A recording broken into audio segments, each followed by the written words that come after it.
Okay, so we're now live Okay. now. Okay, welcome back everybody. We're now on section C, the individual amendment debate. We have 3 individual amendments, and the first one we have is reinstate of the cut green flag accreditation from the Lib Dems, and we have Councillor Wade to propose and Councillor Tom Lundell-Mills to second. So the floor is yours, Liz. Lord Mayor, Sorry. apologies. Shall I put that up on screen so that members of the public and everybody else can see? Yes, please. Just before we start.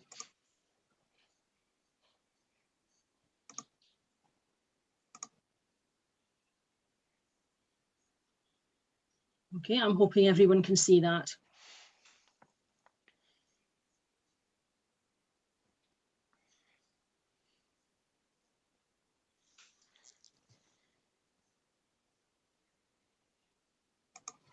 Do you want me to go ahead or? Yes, please. Okay, fine. Councillor Turner spoke quite movingly about an hour ago about the stress that our community is suffering as a result of COVID, and we all share that. Local people don't need to be told how important green spaces are to them. Near me, there is St Sepulchre's Cemetery, which is one of these. It's a Victorian gem in the middle of modern housing blocks, and it's a wonderful place, and it has a green flag. So does it matter whether it has a green flag or not? It does, because the green flag keeps us up to the mark, requiring regular evidence of the care we give to our parks and our green spaces. This is money well spent at a time when our parks are particularly important. So how about the money to pay for it? We've suggested a 1% rise in car parking charges in the two car parks in the centre of town. That's Gloucester Green and Worcester Street, which none of you will park in, of course. We think putting 1% on those car parks ought to raise about £28,000, which is more than enough for this. We just need £20,000.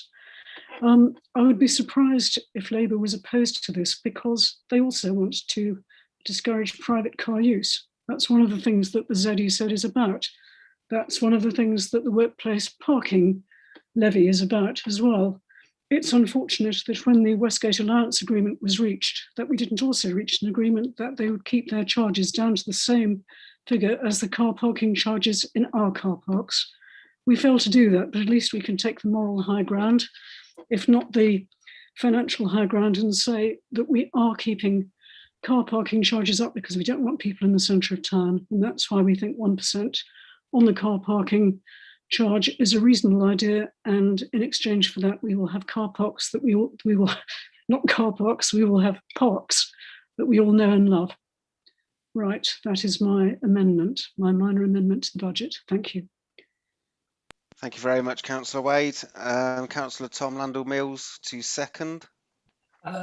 Thank you, Lord Mayor. The pandemic has proved, if proof was needed, of the enormous benefit parks and public open space provide to society and for people's physical and mental health, well-being and sense of connectedness. We saw phenomenal numbers of people in our parks last year, and this will continue this year, especially if there are travel restrictions over the summer. The City Council will be making a big mistake if it cuts green flag. It represents good value. The savings of £20,000 are small, while the benefits are large, democratic in nature, and offer most to those in the city who have least. Last year, the city won 5 green flag awards: Cutters Low and Sunnymead, Hinksey, Florence, Berry Knoll, and Blackbird Leys Park, and one for St Sepulchre's Cemetery. And there is still time for the city to apply. We contacted Tidy Britain, who run Green Flag, and the applications are still open. Green Flag isn't just a pat on the back for the city, but also provides an objective measure that the city and our contractors ODS are maintaining good standards and continue to innovate to deliver more for less. Sadly, nationally, there is a history of local authorities faced with financial difficulty giving up on Green Flag, so that cuts and reduction in quality of park service are less apparent. And I have very serious concerns that the standard of our parks will fall if we let this cut go through. I urge you to reinstate the Green Flag. It'll be money well spent.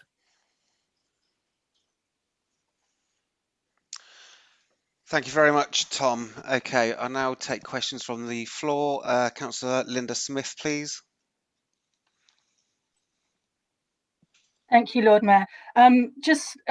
Speaking to oppose this amendment, just a couple of technical points first. I mean, really, this amendment is a year late. The cut was made last year, so that was the time to have the debate. It's a bit of a shame that the Lib Dems are, typically slow on the uptake. I'm also glad that Councillor Landell Mills does know his Oxford parks, because in the note that was circulated in the break, which provided reasoning for the amendment, seemed to think that Hill End Camp in Cumnor was an Oxford City Park and merited a green flag, but typically made no reference to Blackbird Leys Park again, if the Lib Dems are unaware of Blackbird Leys Park, it's a great park. I'd love to show you around one day. I have to say, I have some sympathy with this amendment. As portfolio holder, I love to sign off the annual press release, saying, yeah, we've got all our awards, and go and pose for a photo, maybe get a bit in the Oxford Mail, and when we win that accolade and win the right to fly the flag. But really, when money is tight and we have to prioritise, this Labour group does not believe that this kind of external validation is really necessary, not when our residents will be able to see for themselves, the excellent job which we will continue to do looking after our parks and open spaces without the need for expert judges. We spend over £4 million a year on our parks and open spaces, and I'm really pleased that our budget this year, there is growth money in there. There's extra investment in both revenue and capital funding to support ODS to implement a new way of managing grass areas in over 40 football pitches worth of verges and significant areas of our parks where they will be rewilded. So they'll be mown less, but the clippings will be taken away in a new style of management to promote biodiversity and create better wildlife habitats. So I'm really looking forward to seeing these changes. And I know lots of people across Oxford are, because they've been in touch with me about it. And I'm sure that they will make our city an even more beautiful and special place to live. And I think it's that kind of commitment to natural environment that people appreciate, and that really shows what we're about more than any flag in a park. Thank you. Thank you, Linda. Councillor Susan Brown, please. Thank you. Well, I think Linda has spoken incredibly eloquently about this issue. I think it's very clear that in the good times, we are very proud and like to have the external accolade of the green flags. But we're not in the good times currently. We do have to prioritise our budget. And that means that the extra bureaucracy, because that is what we're talking about here, that goes alongside the green flag process, is something that is a luxury, a nice to have, but not an essential. And as Linda has very clearly said, we are still investing in our parks and open spaces. It's the bureaucracy element of it that we're not.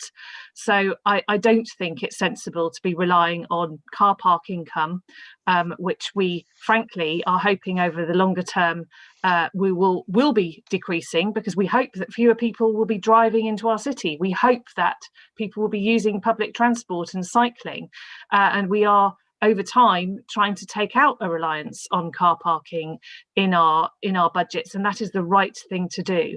And it goes alongside the desire to make sure that our green spaces are good spaces for people to be able to enjoy.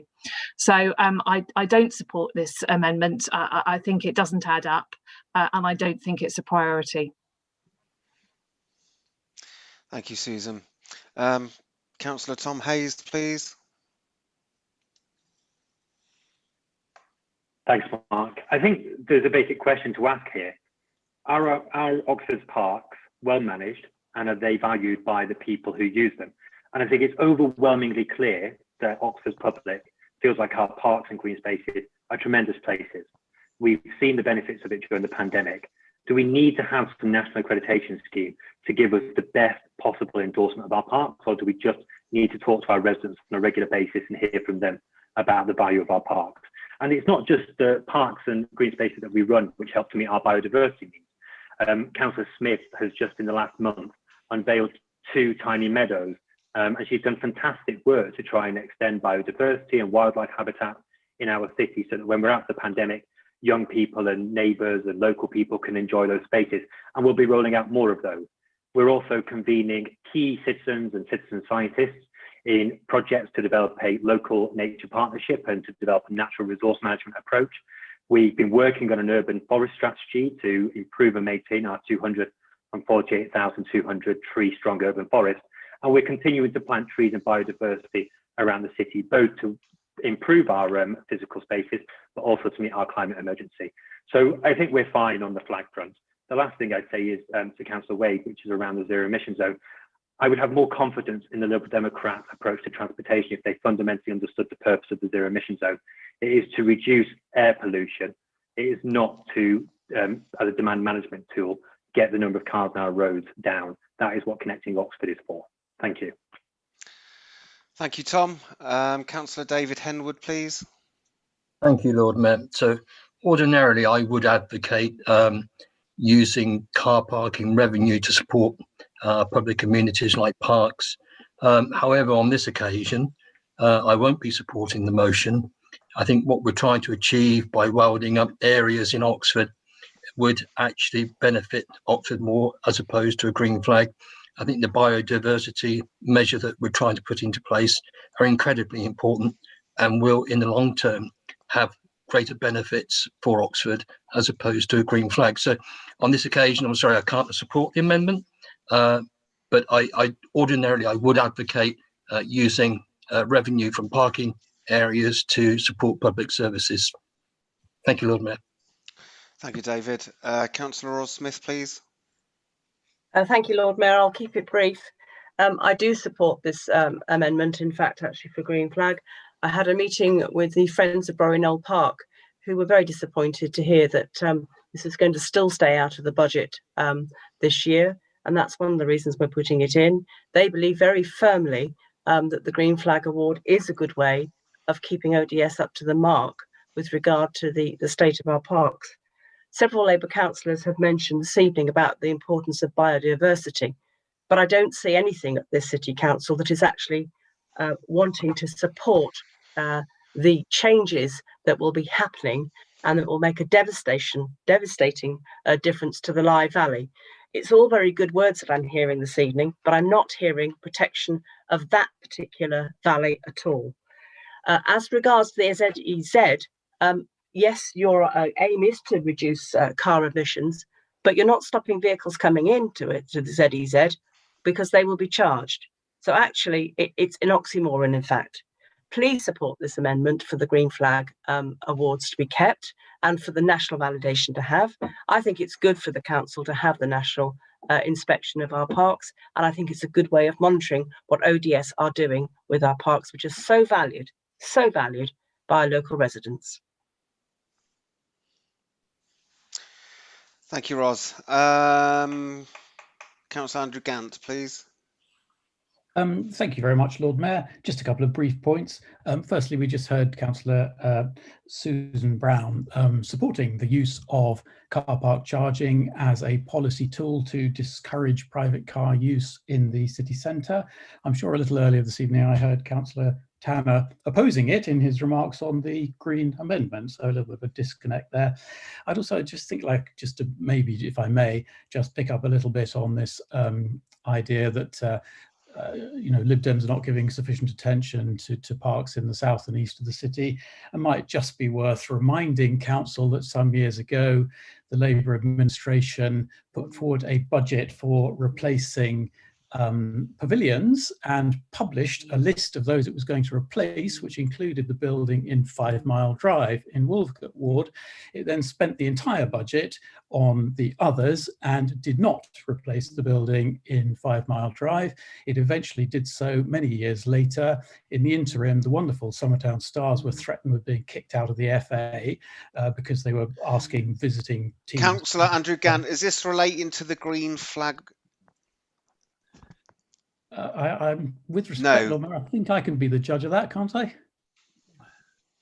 Off you go, please. I don't think it's related to that. Let's not go off onto a tangent. Come on, please. Yeah, thank you very much. So I'll just finish the point I was making, if I may. And by the time the pavilion was finally replaced, it had cost this council more in temporary polling stations than it had to replace the building. So I don't think we'll have any lectures from Labour on that particular issue. It's one of these issues where I can't see any reason why anybody would vote against it. Councillor Brown's described this as nice to have. Let's have it. Thank you very much, Andrew. Councillor Ed Turner, over to you. Yeah, thanks, Lord Mayor. I mean, during this lockdown, I've spent an awful lot of time within the regulations, obviously, with my family in any number of parks, and they're really fantastic.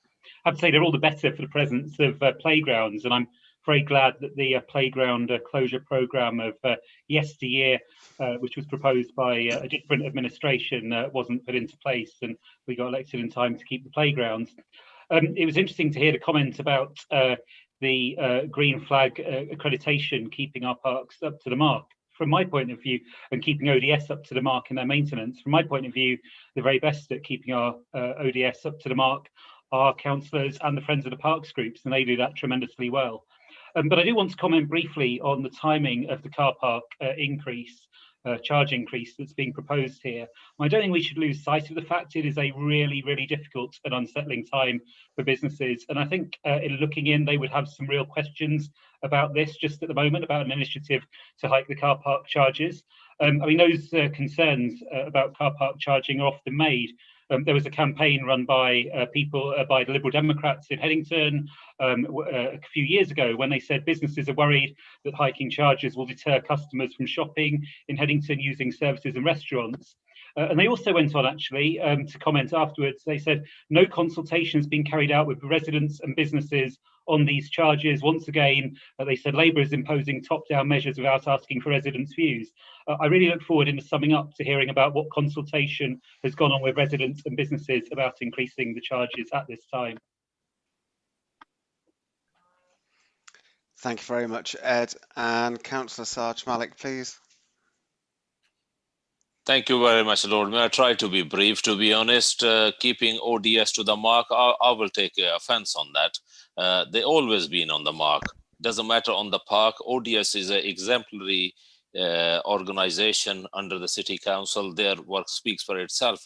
Kavli Marsh Recreation Ground, or Kavli Marsh Park is never been green, whatever the flag they own about award. I think this is a luxury when you have the money and it's nice to be recognized by a national organization. When the time is tough, you don't need anyone to keep your organization in the mark. If we're saying we need to keep ODS up to the mark, that means the failure of the councillors who are not paying attention to their areas.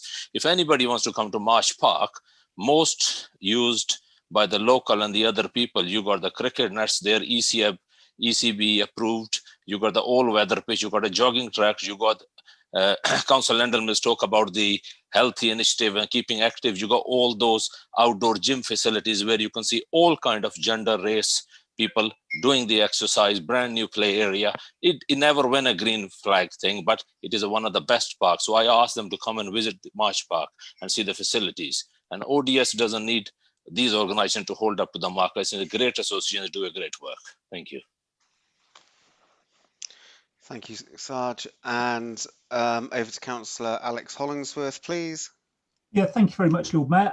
Couple of comments on this. I wasn't going to speak until I was inspired by Councillor Rod Smith's impassioned raising of the fact that there's nothing in the budget about the Lyve Valley SSSI. And I was thinking, well, you wouldn't expect to find it in the budget. You would perhaps expect to find it in the planning policy documents of the council, where I can find 15 mentions of the Lyve Valley SSI. And I think 9, possibly 10, but I think 9 specific policies which mention the Lyve Valley SSI. So I draw Councillor Rod Smith's attention to that, and that may reassure her that perhaps if you look in the right place, you will find that which you seek.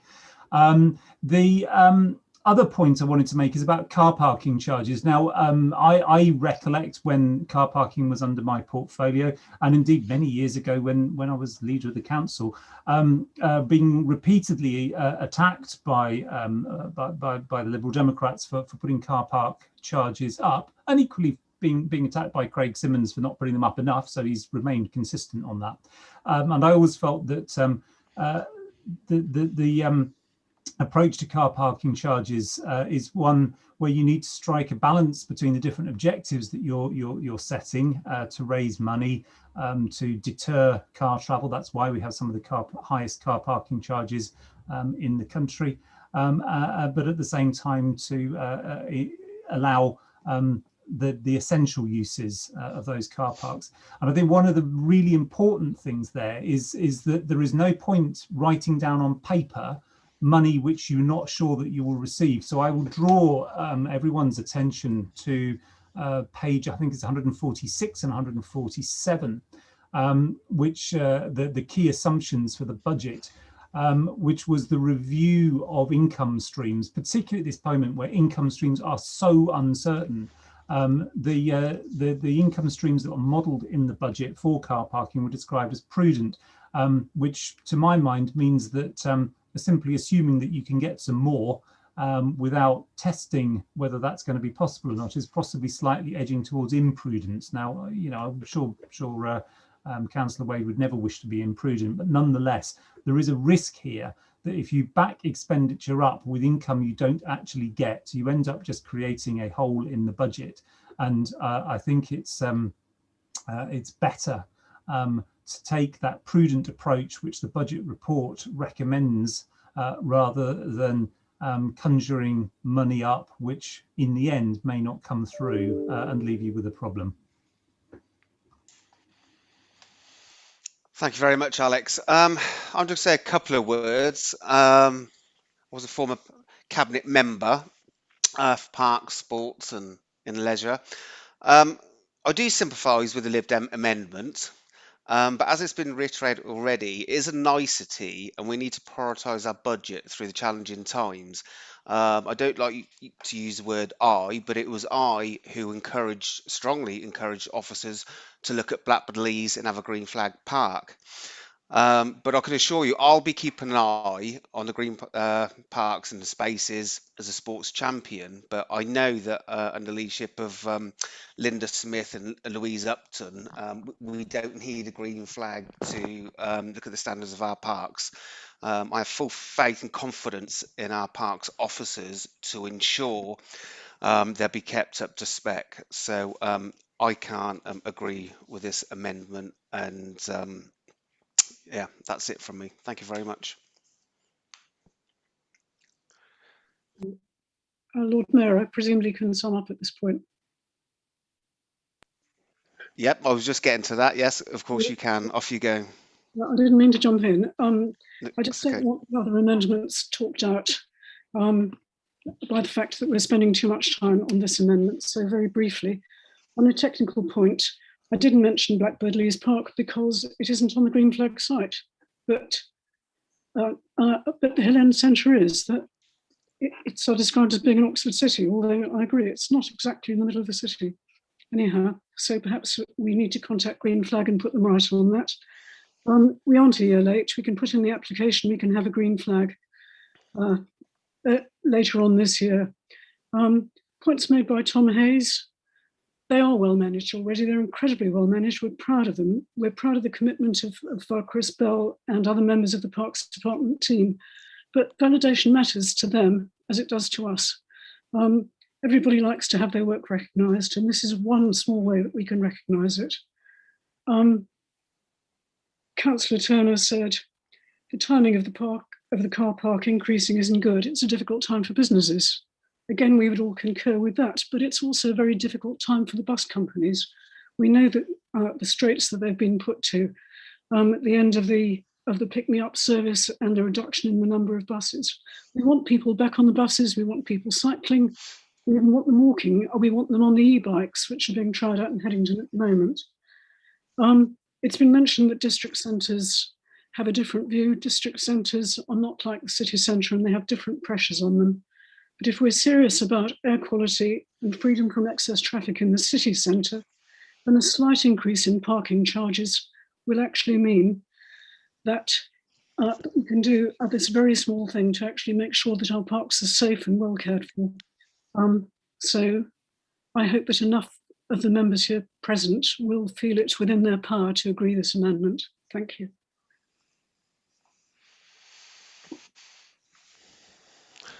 Thank you very much, Liz. Okay. Right, now we need to vote on this, Jennifer. And I guess we're going to for, against and abstain. And for those for, we will put our virtual hands up, please. Thank you, Lord Mayor. So that's voting for this amendment.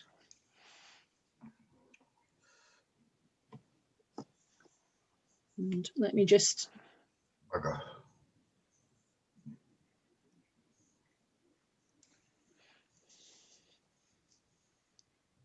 Oh, hold on. Whoa. Well, sorry. For this amendment. Sorry. Lord Mayor, have you just changed your mind? I have changed my mind. I have... It's getting late in the day. I said I was sympathetic towards it, but not that sympathetic. I have okay. 7 people in favour. Can I, if I take those 7 hands down? Okay, and then can I see all those against, please?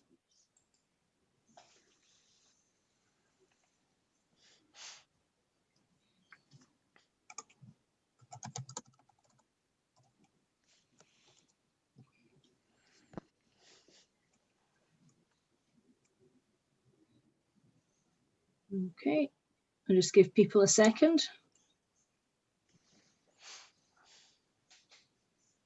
So I'm seeing 30 hands against, but I have a feeling a number have not actually voted. So can I take down the hands for against? And then can I see all of those who wish to abstain? So this is for abstentions.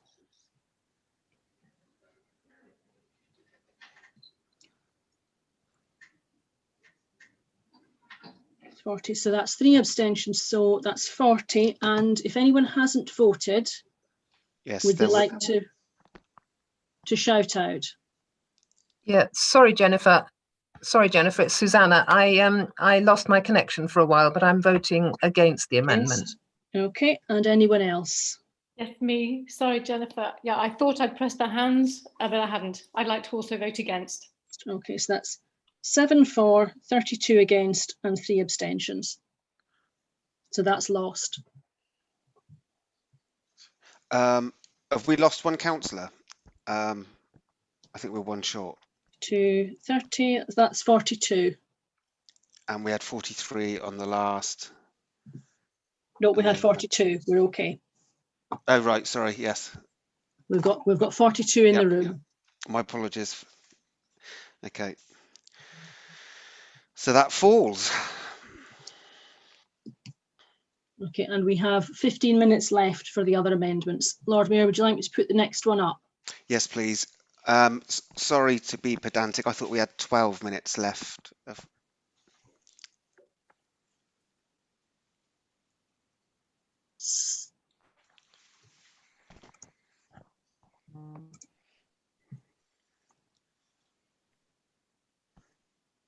Lord Mayor.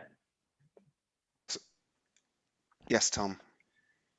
Through you, this is the amendment around the deputy leader role. Is it okay if I exempt myself from this part of the meeting and yes, then be told when it's fine for the 3rd amendment?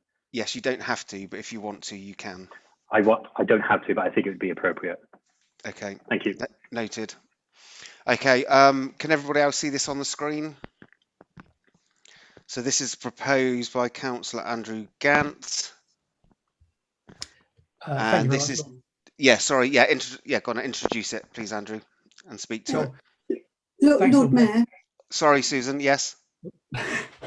Lord Mayor, if you don't mind, if I could just come in just to point out that this amendment, if it is carried, it would have an impact on the members' allowance scheme, and council's not able to change that scheme without the approval of the independent remuneration panel. So could I just suggest that if the amendment is considered, but if it is approved and supported, that it be subject to the approval of the independent remuneration panel, please? Yes, and thank you for that, Susan. Thank you. Okay, the floor's yours, Andrew. Thanks very much, Lord Mayor. So with that that change, thank you very much, Susan, for that. I'm quite keen, if we can, not to lose the Green amendment. So this will be the quickest proposer's speech. And basically, when this payment was agreed, we were told that certain things would go with it. If you don't know what they are, say so, and I'll tell you in my summing up. If you think they've been done, give me some evidence, because I can't find any. And if you're prepared to look your voters in the eye and ask them if they've had a £5,000 pay increase for no duties, then please do so. And do we have a seconder, please?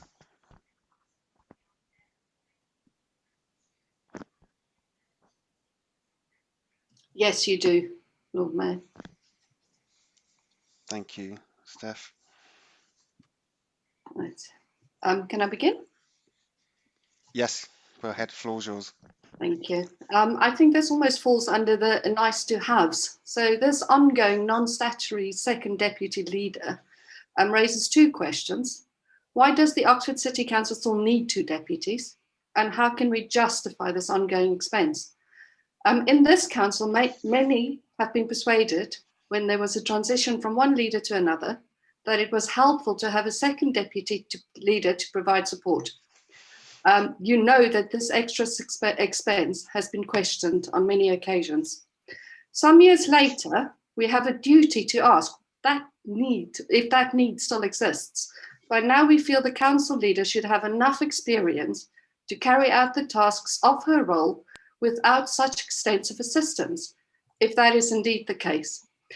It strikes me as strange, colleagues, that Oxford City Council would seem to require two deputy leaders when the much vaster Labour-run Birmingham City Council, the biggest council in Europe, only needs one deputy.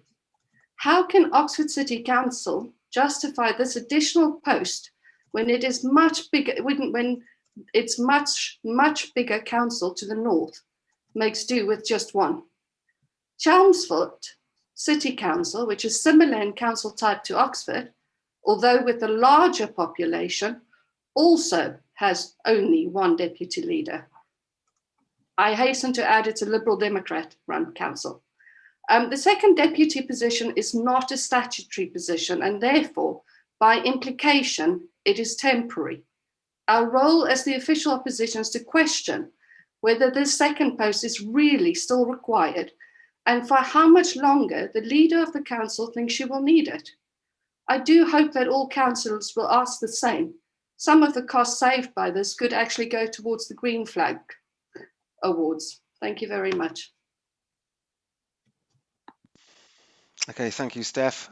Ed, do you mind if I take John and Susan then a view to sum up at the end? Is that okay? Or do you want to come in now? Yeah, okay. I'll take Councillor John Tanner, then Susan Brown, and then Ed Turner. Chair, this seems to me such a small matter that I'm very surprised that the opposition party should be banging on about it. Really, when we think of what the Cabinet has achieved, if we look at this budget and the way we're building homes and investing and moving very rapidly to zero carbon and all the rest of it, I mean, I think we should be paying them all 10 times as much as they get at the moment. And it is sensible to spread the leadership. The burden of putting a budget together like this is absolutely enormous. That's one of the deputy leaders. The burden of taking us through to zero carbon is also enormous. These are people who've got full-time jobs, who need all the support they can get. And I really think it's very small-minded of the opposition to try and pick around this one. So I'm not going to be supporting it. Thank you, John. Susan?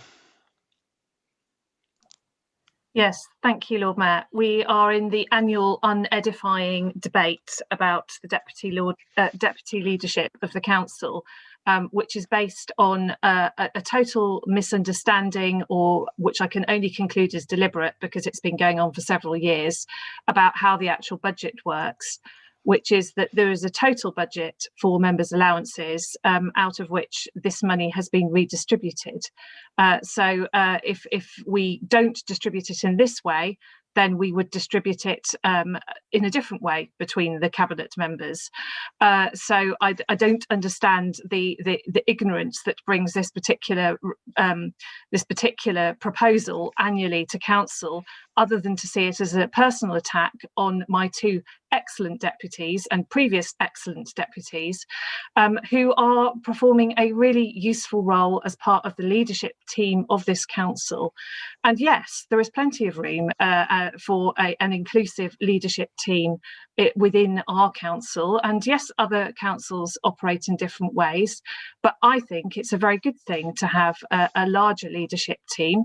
And there's certainly a very ambitious programme in this council, unlike, I'm sure, some of the other councils that Councillor Garden referred to.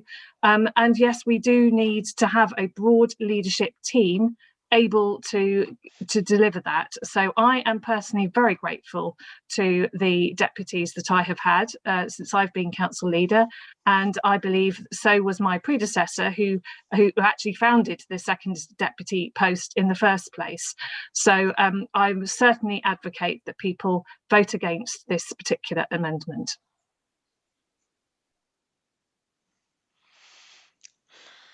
Thank you, Susan. Sorry, I'm just going to take Sarge Malik first and then Ed Turner. Over to you, Sarge, please. Thank you very much. I think this is a little motion comes probably I seen it last time as well, but this is a kind of things they put on. But talk about the justification and work, to be honest. And over the year, we've seen many challenges, especially since Lib Dem conservative cut comes in the austerity of the 10 years. And if the city council is in a stable condition and the finances are good, and there are less job losses because it is run by Ed Turner and his leadership politically, and that's where our finances are, and to holding those people, providing the livelihood to them. Secondly, if you want to talk about the second one, currently his portfolio on the zero emission. So you can see how we are making progress, and it's not matter of how much leader needs the help. Leader is, I think, quite able to do her job, but it is about people playing their role. One councillor particularly mentioned the Birmingham. Birmingham is a metropolitan city. The people who devote their time and everything, their allowances are much higher, for example, if you want financially. We're not here to talk about financially, but this is a little help for support for them, but their work speaks for itself. And they can put in their manifesto, actually, elections around the corner. But let's see what the people of Oxford thinks. Thank you. Thank you very much, Sarge. And I will leave it to Councillor Ed Turner to sum up. No, not to sum up, to reply, sorry. Yeah, thanks, Lord Mayor. Not planning on supporting this one. I mean, three points. One is that I think there's a principle which actually I think is right in law, which is that there's a recommendation made from the independent panel. In my time, I certainly didn't make any representations to it about what the additional deputy leader should receive. And I think we should respect the recommendations of the panel. You know, each year we have this petty debate. A bit of me wants to table an amendment saying maybe we should start docking opposition groups' allowances. After all, funnily enough, their amendments never seem to get that far. But then actually I think, no, that would be petty. It would be small-minded. And instead we should just accept the independent recommendations. Secondly, I think Councillor Gant got a bit carried away when he talked about money for no duties. He's normally a respectful colleague. I don't think he seriously means that, and I hope in his summing up he may care to rephrase that. I think what he meant was that the duties have evolved in such a way which is not in line with some sort of possible list of duties a while ago, but I can assure the council that real work is being done by Tom Hayes in this role at the moment. Thirdly, there's been much discussion about other authorities, Birmingham and Cheltenham. Cheltenham, the SRAs assign a standard to £14,000. In Birmingham, the SRA received by the single deputy leader is over £40,000. They're very different councils. They're major unitaries. Many of those councillors will be doing the role full time, which is not the case in Oxford. And importantly, they have their own allowance panels, independent allowance panels, that have a look at what their councillors are doing and make the right recommendations. I think we should put this pettiness to bed, Lord Mayor. Thank you, Ed. Okay, just to remind everybody, we have 5 minutes left. Over to Andrew to sum up, please. Yeah, I'll be very quick. Councillor Tanner talked about the work that members of the Cabinet do. Absolutely. As part of their Cabinet duties, we do not need to bill the taxpayer extra for the jobs that they do under their portfolios. He says that this is justified because of the work that Cabinet members do. Presumably, he's therefore saying that he doesn't believe that is the case in, for example, Vale of Whitehorse or West Oxfordshire or other councils which don't make this charge. The comment by Councillor Brown that this is an ad hominem attack is not generous. It's not, frankly. It's about public money. So I would just simply ask Labour councillors to vote with their conscience on this. If you think this is justified, then vote against our amendment. But I hope that we will see that there is no justification for this payment and you will support the amendment. Thank you, Andrew. Okay, just bear with me a moment, please.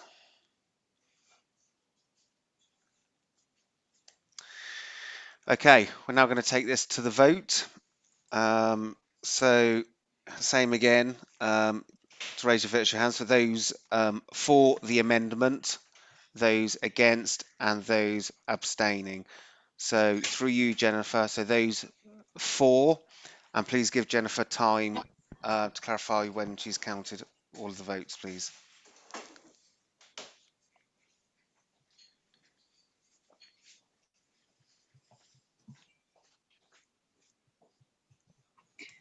So I make that 9 in favour, and if I can lower those 9 hands, and then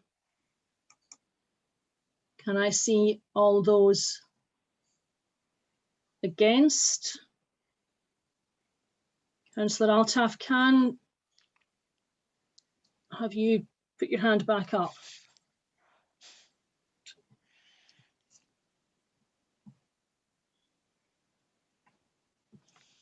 That's 31 I'm seeing against. And have I missed anyone?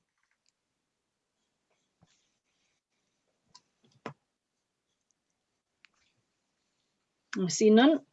So that's lost, Lord Mayor. Okay. My apologies again. Have we lost another councillor, have we? Tom, Councillor Hayes stepped out. Oh, yes, of course.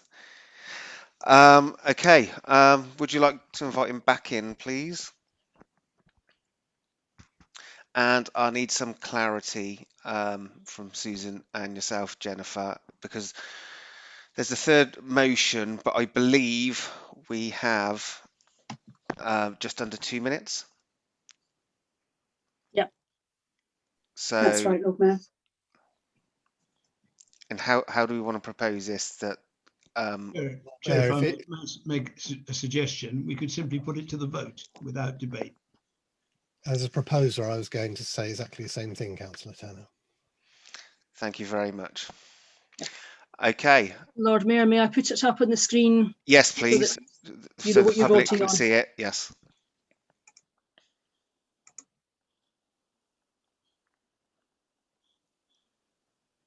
Hopefully that will appear.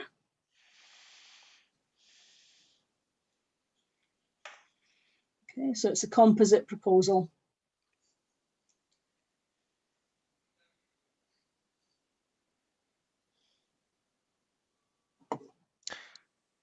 Okay, now I'm going to suggest we move straight to the vote. Again, virtual hands. Those for the green amendment first, and then against and abstain, and just give Jennifer time. Okay, please. so that's those for.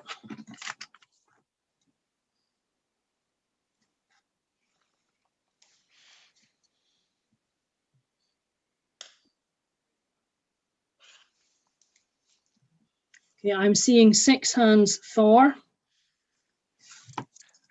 Jennifer, David Henwood's waving his 7. hand. David, 7 just hands. for clarity, okay, so that's 7. 7.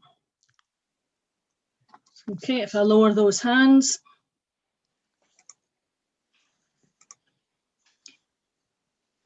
And if I can ask for all of those against.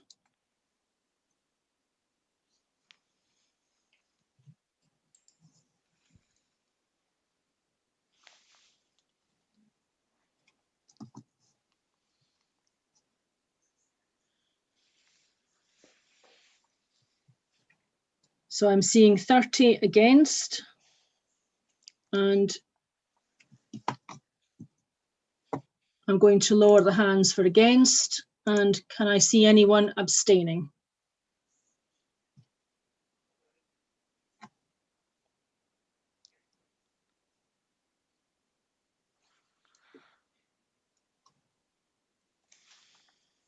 Okay, I'm seeing three abstentions, Lord Mayor, so that's 7 for, 30 against, and 3 abstentions.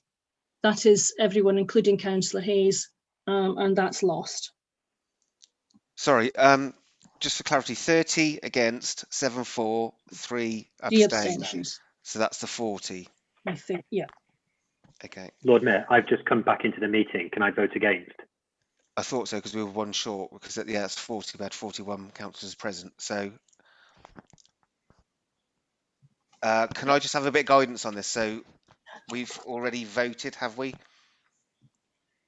Yep. So Tom can't take part in the vote because we've already sat. Is that right? We have already voted. We can note that he's voting against it, but the vote is still lost. It's carried. Yeah, exactly. Without him. Yep, no problem at all. Okay. And breathe. Right. Thank you very much for that. Now we debate on the main budget. So just for clarity, we have 30 minutes for this. Do we have 3 minutes unused from sections A, B, and C? Is that right, Jennifer? We do.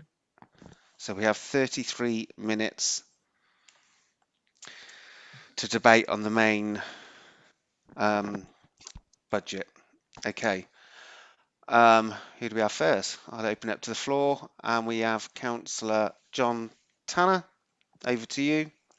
Thank you, Lord Mayor. I want to express what tremendous value for money the Oxford City Council budget is, because I've been looking at the figures and it really is quite remarkable. I mean, if you take Littlemore, per week, the good citizens of Littlemore will pay, if they live in Band D houses, they will pay just over £1 a week for their parish council. They will pay less than £6 a week for their city council, and they will pay £4.45 for the police. But for the county council, and this makes up 73% of the council, or will make up 73% of the council tax, they will pay £30.25 a week per household. £30 for the county council, city council less than £6, £5.89. And I think that shows the difference in how these councils are run.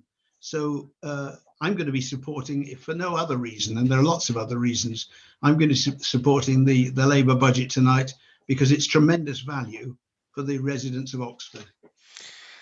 Thank you, Councillor Tanner. We have Councillor Andrew Gant, please.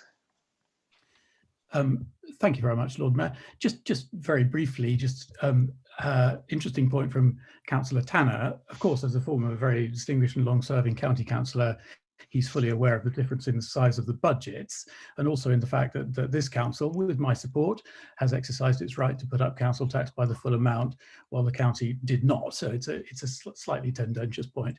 I would certainly like to join colleagues in thanking our council officers, Nigel and his team, but of course many others for their work on the budget and so many other areas, along with health and other public service workers, teachers, school leaders, volunteers, and many others in our city. And I certainly echo calls that we've already heard for central government to honour its stated commitment to fully support local government and other local bodies who are actually bearing the brunt of delivering services, including schools, who incidentally, in passing, Mrs. Note have had their pupil premium pot raided this year in a nasty, small-minded sleight of hand, and government has so far signally failed to honour its own commitments. Perhaps slightly unusually, I'd also like at this stage to thank Councillor Turner. I know how hard work it's been putting this budget together, but before we all get too carried away, I won't be voting for it. Our critique of the Labour administration, crucially, is based around a number of key themes we identified before lockdown. We don't believe the emphasis on large-scale investment in property is prudent. Greater diversity has many benefits.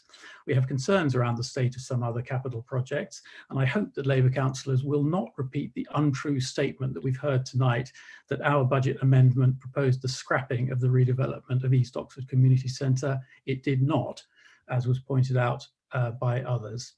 The budgetary commitment to the environment is welcome, but we have concerns about some of the ways that it's being spent.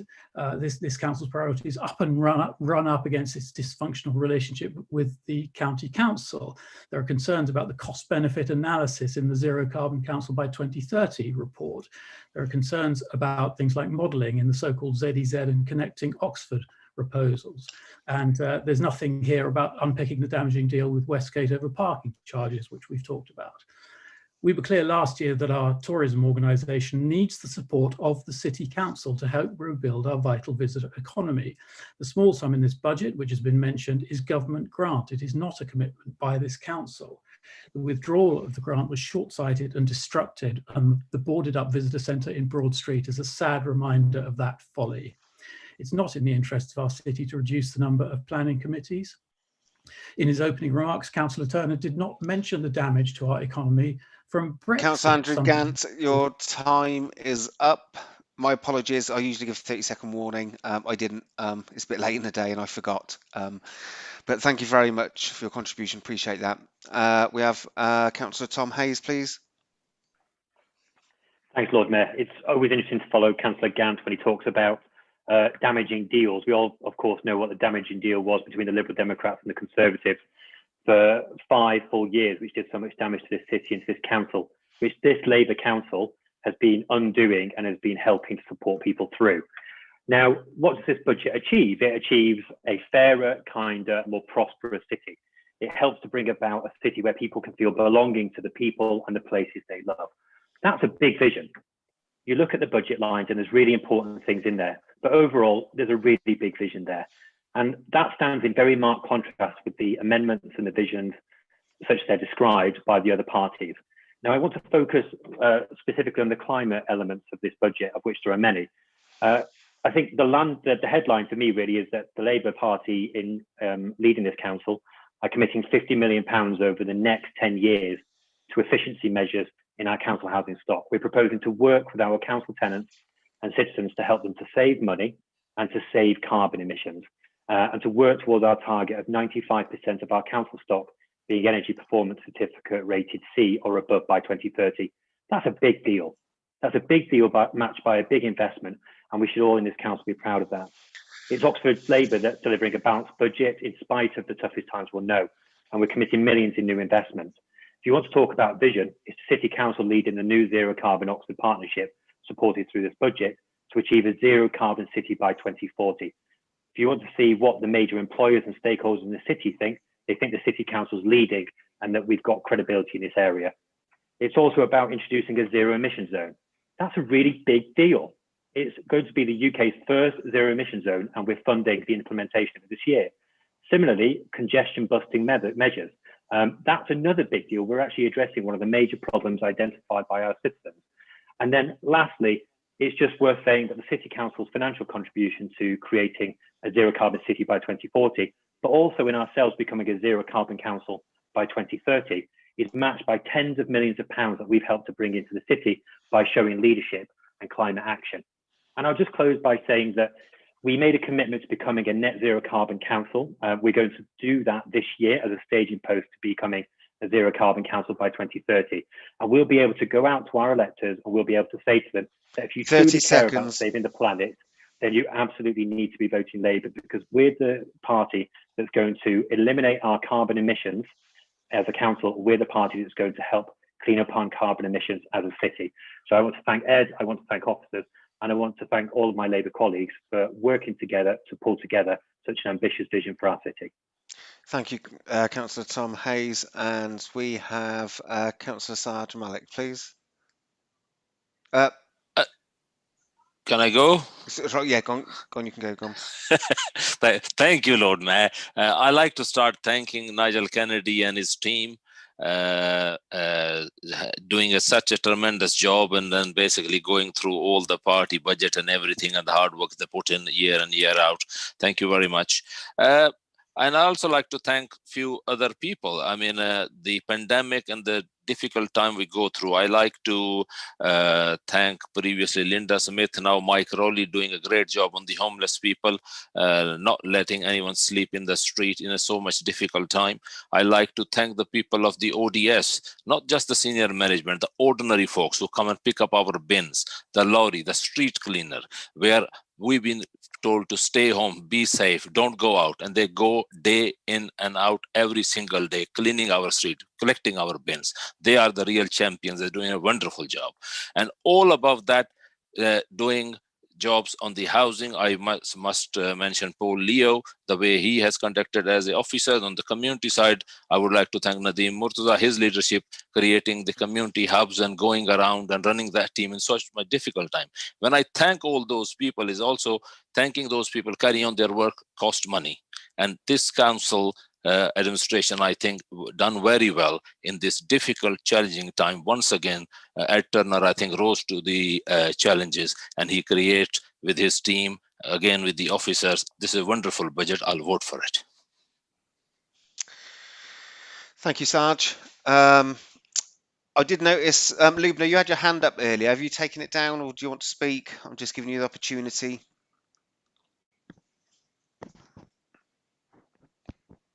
Okay, we go straight to Councillor Craig Simmons, please. Thank you.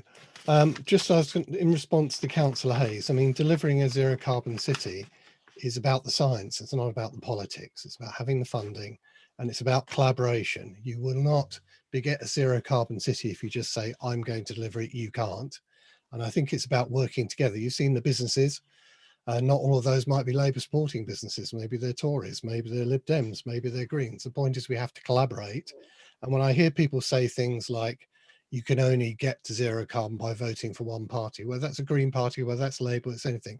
It's about working together. We have to work together across the city. There'll be Greens on the council, there'll be Lib Dems on the council, we might even get some Tories on the council. Certainly have to work with the county council on delivering carbon. So I just don't think that you should be politicising something which is so important. And also, and on that matter, you're talking about £50 million. The scrutiny committee picked up the fact that the £50 million was not in the budget. It was a speculation what would happen in over 10 years. And that's outside the 4-year frame of this budget. I could say, well, we're going to spend £1 billion on renewable energy, but quite rightly, I wouldn't be allowed to put that in the budget because, you know, it's a 4-year budget. I can't start talking about what's going to be spent in years 5 and 6 and onwards. And the other thing, which is on a totally different subject, no one's mentioned the 5% rise in council house rents, which are going out to consultation, which is recommendation C of the HRA budget. I really think that that deserves some attention, some spotlighting, because why should all new council house tenants be consulted upon 5% rise? But of course, you're going to be consulting existing tenants on what future tenants will have to pay. And I just think that's really out of order. We should be protecting our council house tenants, and we should be keeping rents down, not looking for a 5% plus above formula rent increase in council housing. So, you know, you could have got the Greens on side here. We were very happy to vote for the budget had you accepted the amendment. And a lot of it, of course, we supported because we only going to amend part of it. We weren't going to amend all of it. But I think at the moment we'll have to abstain on it. It's sort of a noble abstention, I would hope, because there's so much unresolved issues in there. There's so much which is being politicized unnecessarily, and there's so many gaps and challenges, you know, like which really have been swept under the carpet. Thank you, Craig. Councillor Susan Brown, please. Yep, Thank you, Lord Mayor. I'm just going to quickly address Councillor Simmons' lecturing of Councillor Hayes about partnership working, which I find utterly astonishing, considering Tom has worked extraordinarily hard to build the zero carbon partnership, which we are now working together with more people, more institutions than we have ever done before. I think Councillor Tom Hayes has a very clear understanding that we work in partnership. But that isn't what I set out to say. What I set out to say was I really do think I'd like to also thank Councillor Ed Turner and Nigel Kennedy and his team, because this is extraordinary circumstances in which we find ourselves. We have had a year like no other, where we've had huge pressures on the council and the council's finances, and we've had huge pressures in terms of what we've had to deliver for the people of Oxford. Excuse me. And in spite of that, we are putting forward a really forward-thinking, exciting budget, which has still got plenty in it for the recovery of our city, which I think is where we need to be focusing our thoughts today. So, I mean, the reason I was disappointed with the other parties' amendments is that they seem to me to be taking out the vision for the future, taking out the recovery for our city, which is going to be so important. We need new housing. We are desperately in need of affordable housing in our city, and this budget will deliver on that. We are desperately in need of jobs in this city. We know that we'll be coming out of this pandemic to a future where a number of people in our city will have sadly lost their jobs. But we also know, luckily, that our city has got a good economy, and therefore, if we invest in it and make sure that there's space there for people to develop their businesses, then we should be able to support our young people and people who are losing their jobs to reskill and to have new jobs in new businesses in our city. We'll continue to campaign for an Oxford living wage, and our budget makes clear that, as does our strategy as a council, that we will continue to do that, and obviously we'll continue to pay our workforce that as well. And I think that that whole ambition to make our city fairer as we come out of the pandemic is crucial and can be seen all the way through our budget. And finally, I think that the investment in East Oxford Community Centre and Bullingdon Community Centre is really important part of building that better future Susan, for our city. Sorry, my apologies again. I didn't give you a 30-second warning. I had a reserved right to speak. Is that not how have I gone over that as well? Yes, just for clarity, Okay. Jennifer, that's right, isn't it? Yeah. Right. Okay, Yep. fine. Sorry, Well, I'll leave it there then. Thank you. I wasn't enjoying it, in all fairness, but yeah, I was just reminded about the time. Okay. Maybe somebody else can fill in the gaps. Over to Councillor Alex Hollingsworth, please. Well, I'll be very brief because it looks like I might be the last speaker. So I just wanted to particularly reflect on the role that Oxford City Housing Limited plays in this budget. It has a significant number of different roles.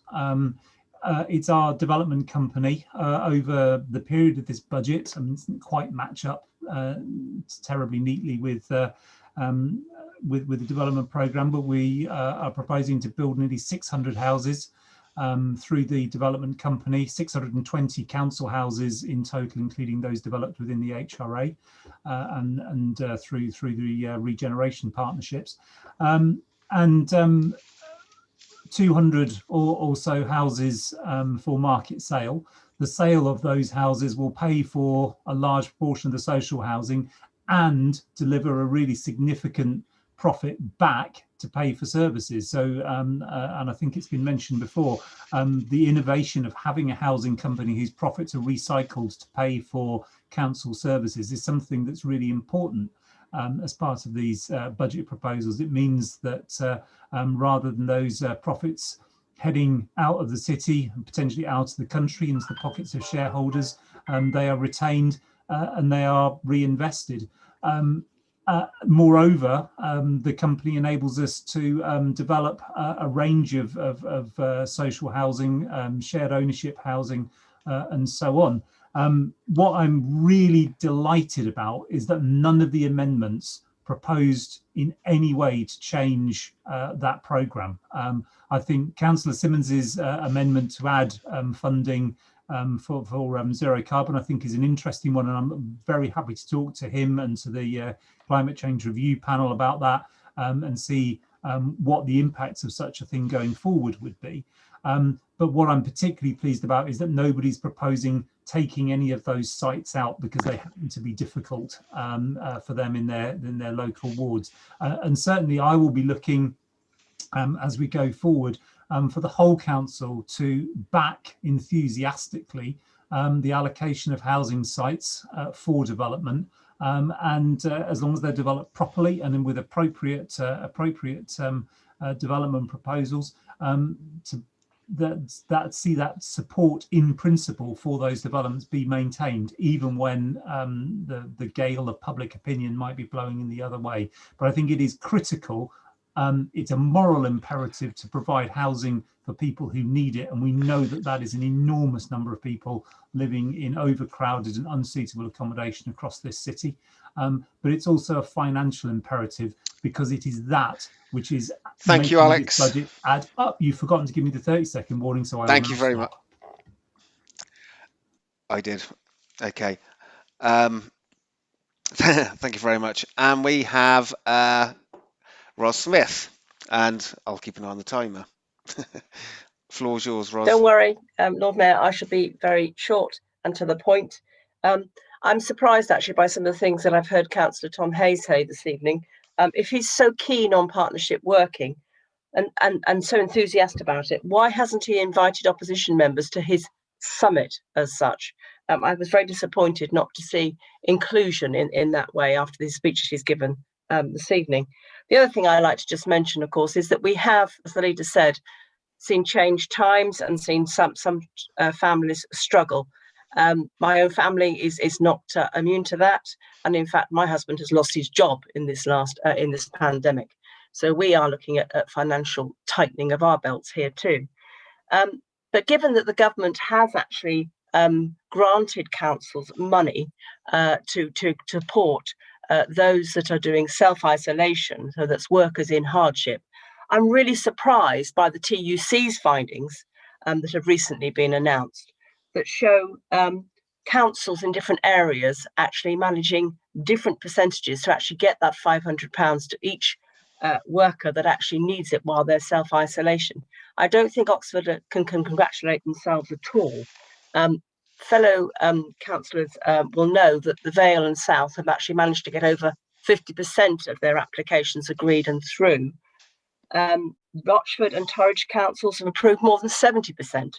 But in fact, the Oxford City Council, when the TUC findings were given, show Oxford has made less than 10%. And I think that's a very poor record indeed. And I hope that it is changed soon. Thank you, Ros. Over to Councillor Nigel Chapman, please. I'll be brief, Lord Mayor. I think that's what I like. We have to stand back. I mean, this is a very good budget, because many other councils up and down the country are cutting services on the front line all over the place and going cap in hand to government for bailouts. What a contrast with us. Prudent management over many years means that we can actually take our reserves and invest in our frontline services and maintain them despite all the difficulties we face from COVID and loss of income. And specifically in relation to my portfolio, it would be very easy to lose faith in ODS and ODS trading in these difficult times. But this budget does exactly the opposite. It says we're going to invest in you in the long term, we're going to invest in your jobs and your skills, we're going to make you greener, more technologically efficient.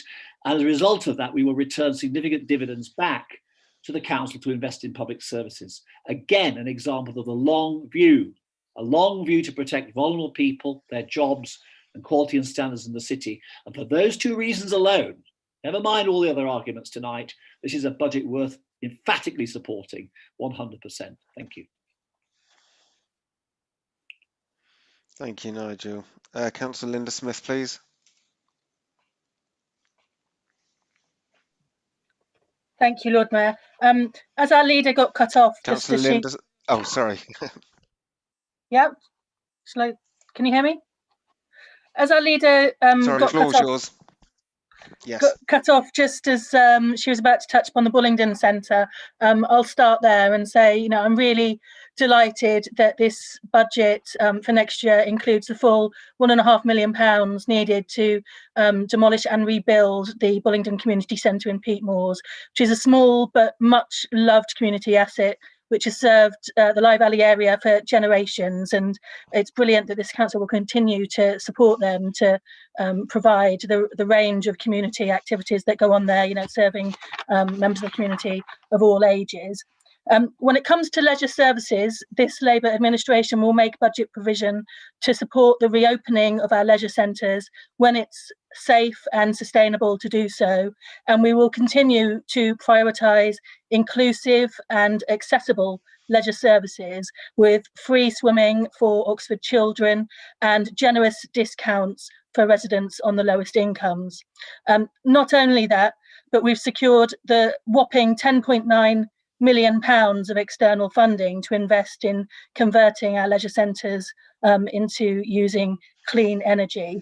£1.6 million, you know, just for Hinksey Pool, so that we can all continue to enjoy it for years to come without contributing to global warming. So, you know, those are just some of the reasons that I'm really pleased to be voting for this budget this evening, and would urge all other members of the council to do so. Thank you. Thank you very much, Linda. And that leaves us to Councillor Ed Turner to sum up. And you have 3 minutes, and I will give you a 30-second warning. I'll give. Okay, off you go. Thanks very much, Lord Mayor. I mean, this has been a very useful debate, and there are a lot of contributions. I won't be able to do them all justice, but I would thank John Tanner, Tom Hayes, Saj, Malik, for their very supportive and kind speeches. I think Linda Smith just now as well made some really good points about our record and commitment on leisure and on Bullingdon. Nigel Chapman as well focused on what we do, and the leader as well spoke really clearly in support of our economic objectives. There were a couple of points I did want to pick up on. I was a bit surprised by Councillor Rod Smith's segue into the isolation payments. To be clear, our staff follow government rules there. And it's one of the things that really grates with me, Lord Mayor, if we find comments being made about our staff that they're not able to respond to because they're not present in the meeting. I'm happy to facilitate a meeting between Councillor Ross Smith and staff working on the isolation payments, because I don't think it's fair to criticise the record of people that are following the law. And doing their best to implement that. I know our staff would love to approve more payments if they were able to. It was encouraging to hear Councillor Simmons' points about working together. I was surprised that there was criticism of highlighting our longer-term housing revenue account planning. We absolutely have to do that, and in order to plan for a longer period where we're taking on very significant amounts of debt, and the same goes as well for our company business plans. We can't confine our financial planning horizon to 4 years.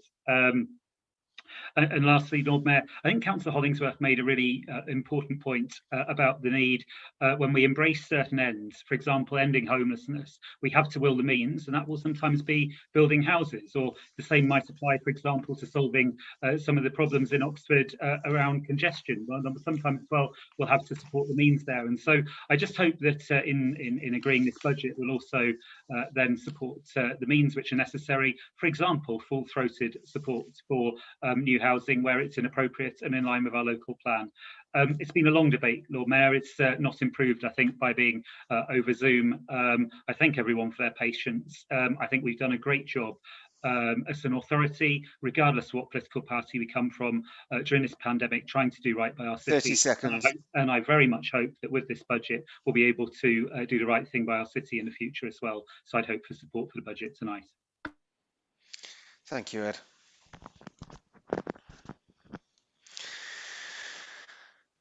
Okay, we're going to start with a roll call vote. To start with, it will be me. So over to you, Jennifer. Thank you, Lord Mayor. This is for the budget as proposed by Cabinet and the recommendations as in the Cabinet minutes, which are put to you tonight. So it's a formal recorded vote. So when I call your name, if you can say whether you're voting for, against or abstaining on Cabinet's budget as set out in the recommendations in their minutes. Councillor Ligo, how do you vote? I support. For. Councillor Altaf Khan. Abstain. Councillor Arshad.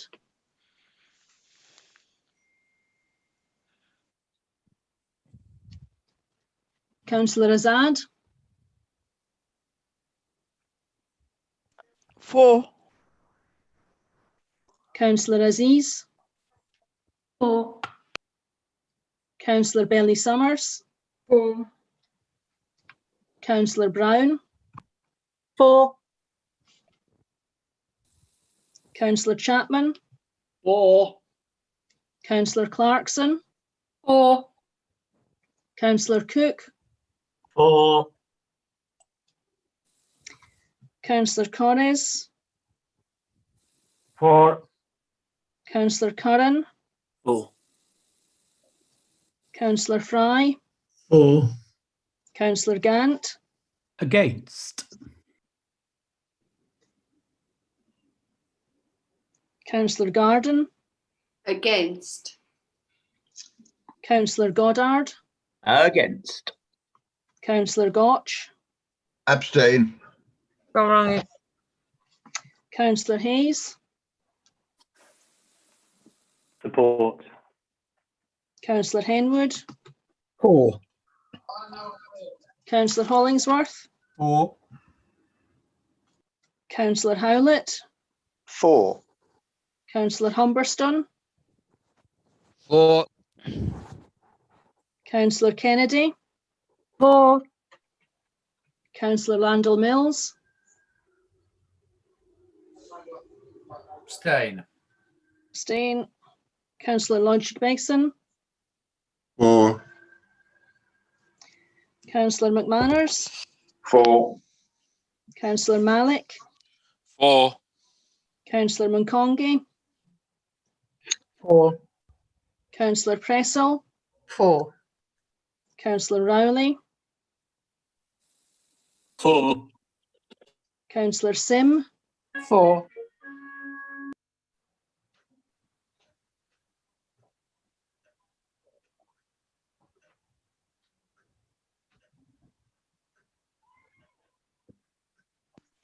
Councillor Arshad is saying for. For, Sorry. please. Apologies. Okay, Councillor Arshad. For, please. For. Right, sorry, Councillor Simmons. Abstain. Abstain. Apologies, my connection's just died. Councillor Smith. Councillor Linda Smith, sorry. For. Councillor Roy.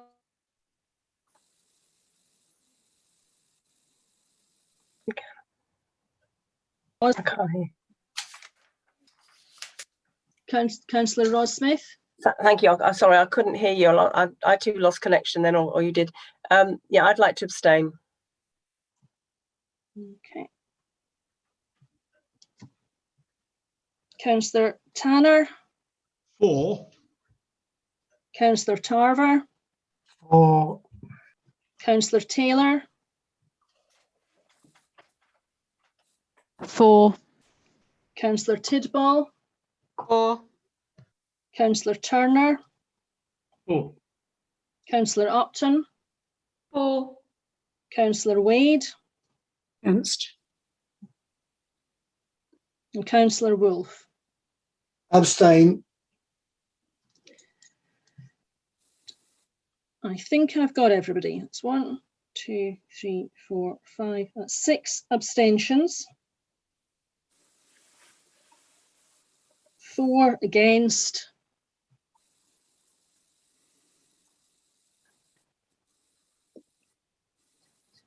Jennifer, did you get me? Yes. Yes, I did, Councillor Arshad. I've got your votes. So that's 32 for, 4 against, and 6 abstentions. Makes 42.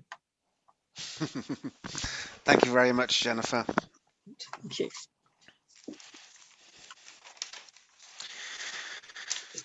Okay. Right. Just need to get a little bit of enthusiasm back in. Okay. Item 11, main pack, page 295. We have Councillor Turner to present again. With all of these, Lord Mayor, they're important issues, but I think people's appetite for a long debate may be fairly limited. So please don't take short remarks for being, in some sense, dismissive of the task. This report proposes the council tax increase that flows from our budget, and I hope we can agree it. Thank you. And do we have a seconder, please? Councillor Pat Kennedy.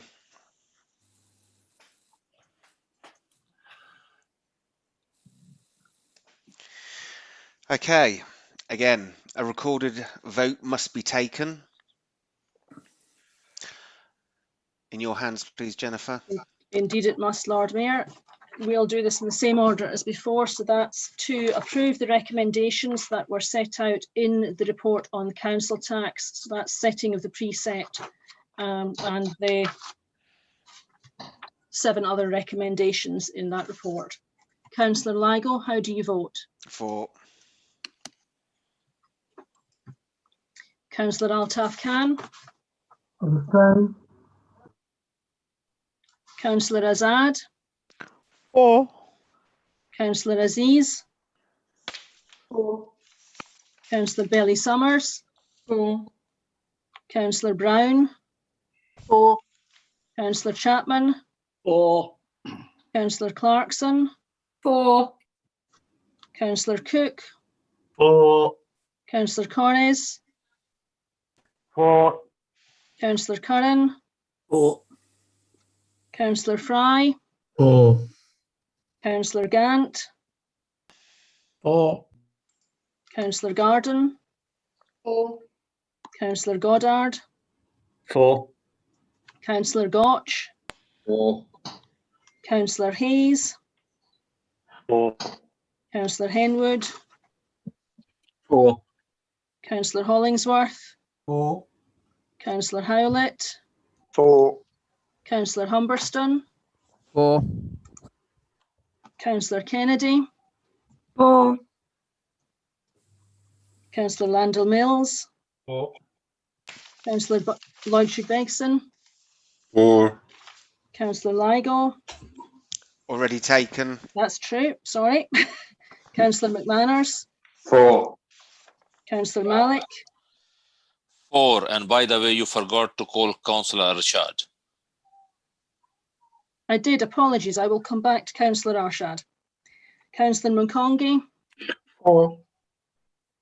Councillor Pressel. For. Councillor Rowley. For. Councillor Sim. For. Councillor Simmons. For. Councillor Linda Smith. For. Councillor Ross Smith. Abstain. Councillor Tanner. For. Councillor Tarver. For. Councillor Taylor. Apologies for. Councillor Taylor. For. Sorry. And Marie, Councillor Taylor has left. She said to leave the meeting. No, Councillor Taylor's here. Councillor Tidball has left. Councillor Tidball has left. No worries. It's all the T's. Councillor Ed Turner. I'm for Lord Mayor, and I believe Councillor Tidball's rejoining actually. Okay. Councillor Upton. For. Councillor Wade. For. Councillor Wolfe. For. Councillor Arshad. For. Right. And has Councillor Tidball rejoined? Don't know.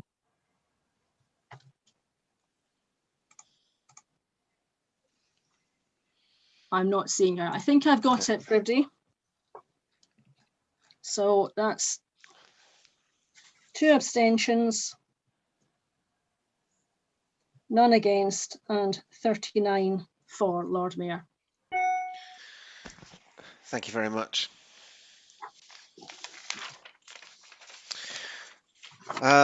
Okay, we got the item 12, council tax reduction scheme 2021-2022. Is Councillor Tidball in now? If not, I believe Councillor Turner will present this. Present is a strong word there, Lord Mayor. Yeah, I'll find it up. I mean, essentially, 2 things about it. One is, of course, that we continue to maintain the full reduction for people on the lowest incomes. We're also adopting a banding system, which should make this easier to process, and that will also there's a saving associated with that. But I'm very pleased to be proposing this, and it absolutely reflects as well the outcome of our consultation. So hopefully this can go through.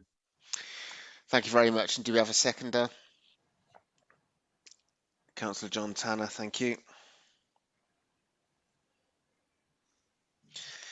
Okay, back to the virtual hands. Again, in the hands of a wonderful clerk, Jennifer Thompson. So we're voting first those for. Sorry, Lord Mayor, I had my hand up to ask a question. On what? Sorry, on the council tax reduction scheme. Correct. Yes, my apologies. Then, yeah, go ahead quickly, please. Thank you. I mean, I think we should all, as whatever party, be very proud that this council tax reduction scheme is, we're one of only 30 councils to do it, and it's never been in any dispute whenever it's gone to committee, or everyone for all parties have supported it. I just had a question around paragraph 21, which it says that propose that the council retains some of its existing hardship funding to support anyone who's adversely affected by any changes proposed, and then it goes on to say that they're awaiting confirmation that we're able to carry forward any underspend. So I have 2 questions.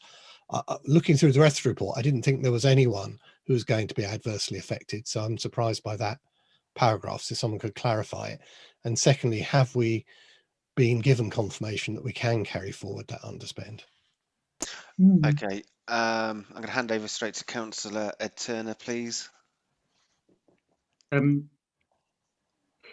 Well, with the introduction of a banding scheme, I suppose it's possible that there might be people who would just fall within one band or another who might therefore lose out compared to the previous scheme. And so, while this is the right thing to do, and of course, as the council will recall, it was a budget amendment to save on the administration of this that was agreed by all parties in our budget last year. Still, it seems sensible to keep some of this money to one side. That's the first point. Secondly, just on the hardship scheme, that's a specific fact that the government has, in the crisis, made some hardship funding available to help people on lower incomes out with their council tax during the pandemic. But because we have a more generous scheme, there is likely to be an underspend. On whether we have received a green light, I would have to defer to officers on that question. Thank you. Thank you, Ed. Councillor Ross Smith, you've got your hand up.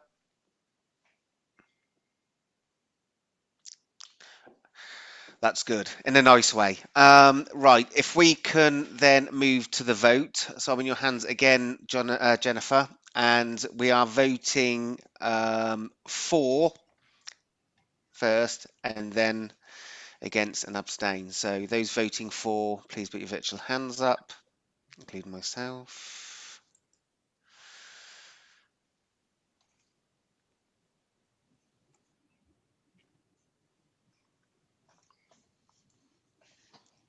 I'll just keep your hands there, please, until okay, Jennifer. So I can see 40 hands in favour. And Councillor Garden, how do you wish to vote?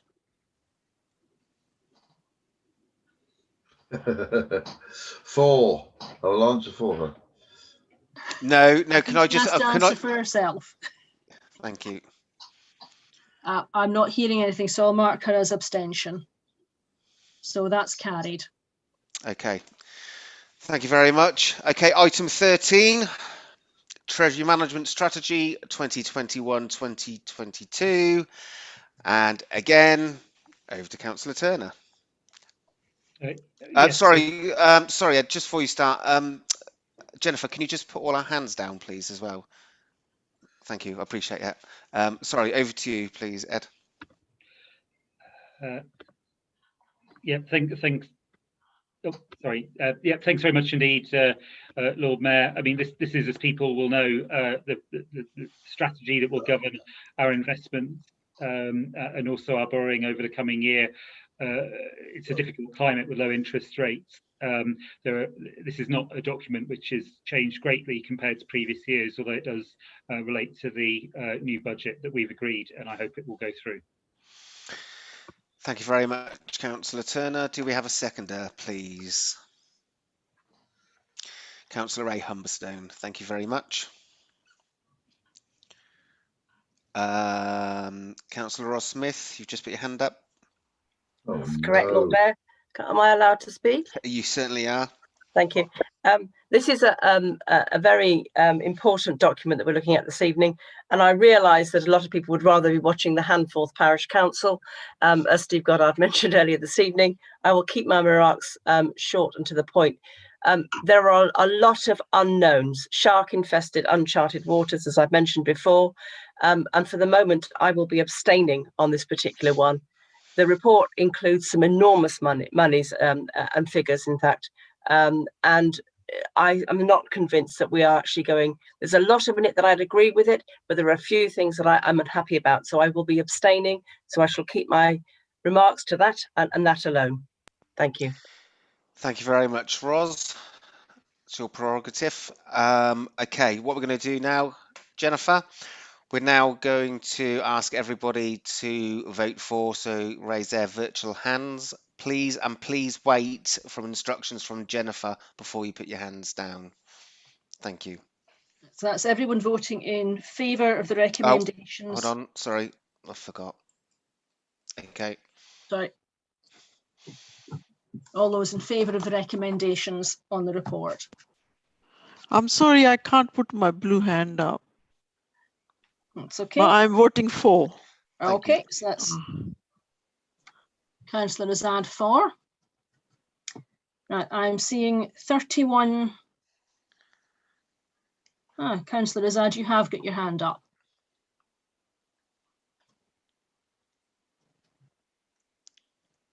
So that's 33 for. And if I lower those hands,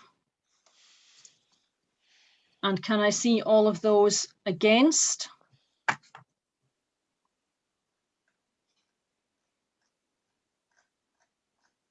I'm seeing none. And can I see all of those abstaining?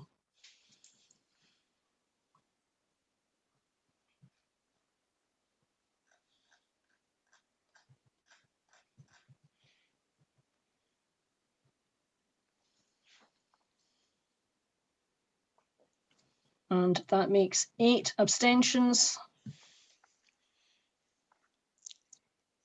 So that makes our 41. So that's carried 33 and 8 abstentions. Thank you very much, everybody. Okay, item 14, the main pack, page 383, if you just want a little browse. We've got the Capital Strategy 2021, 2022 to 2024, 25. And the floor is yours again, Councillor Turner.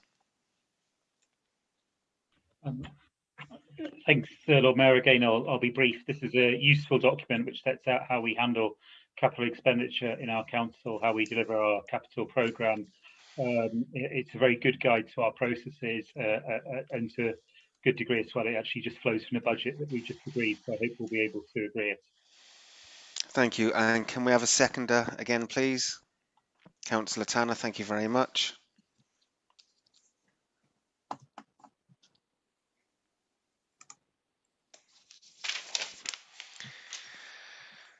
Item 15, main pack. Oh, sorry. Sorry, no, we've got to go to a vote, yes. I had a question. There's a couple of hands up. Sorry, it's late, my apologies.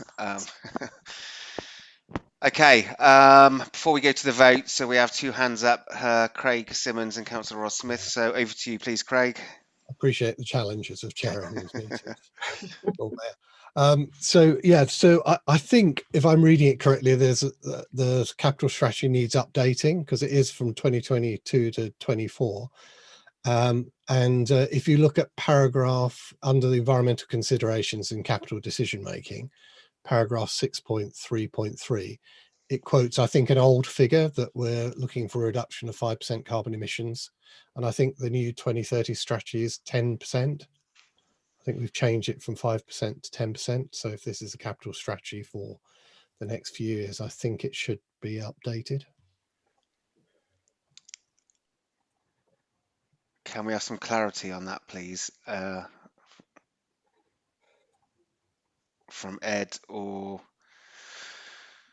Nigel. In truth, I think what the councillors perhaps picked up on is an issue in version control. We'll take that point away, Craig, and we will come back. Inevitably pulling all of these things together, particularly this year of all years, sometimes things will slip through the net. So without changing it on the hoof, I propose that we take that one away, and we will come back and clarify it. Sorry, through you, Chair, it's obviously quite important. So I think it would a sort of recommendation or commitment to change it rather than to take it away and see it possibly not changed, I think would be, I understand Ed's point, it might need reflection, but if we agree that it is 10%, then at least we should say that. And then I see where you're coming from.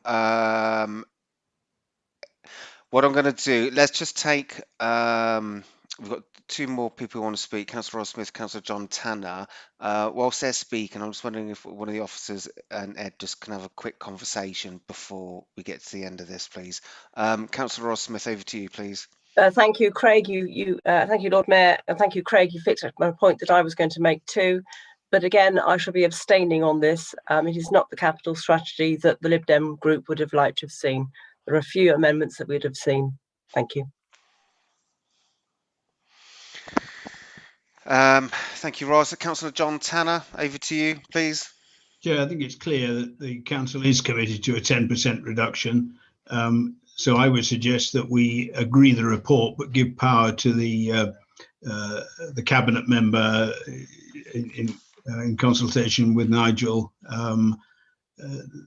the finance officer, about Nigel Kennedy, to see which is the appropriate figure. But it would seem that Craig Simmons' reading of the papers has paid off. So the council could delegate to Nigel in consultation with Ed. Is that what we're saying? Can I just have some clarity? Susan, I'm calling you in, monitoring officer, please. maybe I could be helpful, Lord Mayor. If you can, yes, please. That we pass a recommendation, say the target needs to be changed to align with the net zero carbon strategy, then that means that whatever we find out it is, and I think it's 10%, that will get changed. But if it ends up I'm wrong and it's 5%, then it will stay at 5%. So we don't mention a specific target, but we just agree the recommendation to align it with our net zero carbon strategy. And yeah, that makes sense. But I just want, just for clarity, Susan Sale, can I just ask you to come in for a moment? That's all okay? Yes. Yeah, Lord Mayor, that sounds absolutely fine. That sounds a sensible suggestion from Councillor Simmons, and that would be done by giving a delegation to the Section 151 officer to make the appropriate change. Thank you very much. Appreciate that. And yes, thank you, Craig. Okay, no more questions on this. We are now going to go to Mark, through you. Yep. Just to sort of wrap this up, but yeah, I think unfortunately we've had different documents all coming together and have been updated. So I think the way forward seems very sensible. And if I can just respond in terms of summing up, if people did have other amendments, it would be interesting to see them tabled. We are of course able to discuss amendments to any of these strategies at our meetings. Okay, thank you. Chair, through you, do we require a seconder to Craig's amendment? Susan, I don't think we would we? It's to Ed's, isn't it, with a minor... Sorry, Susan? Well, strictly speaking, Lord Mayor, you would, yes. It's a proposal from Councillor Simmons to amend the recommendation.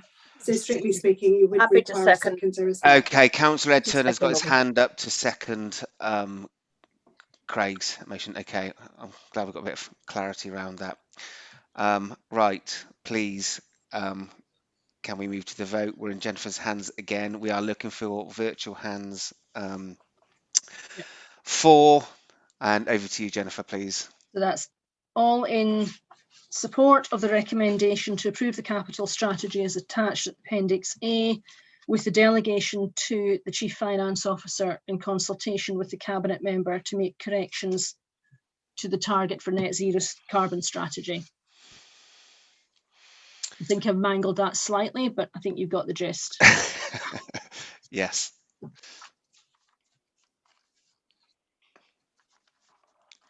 Okay, just remember to keep your hands up until you're told otherwise. I'm seeing 20. Oh, couple more. 31 for. I will lower those 31 hands. And can I see those against?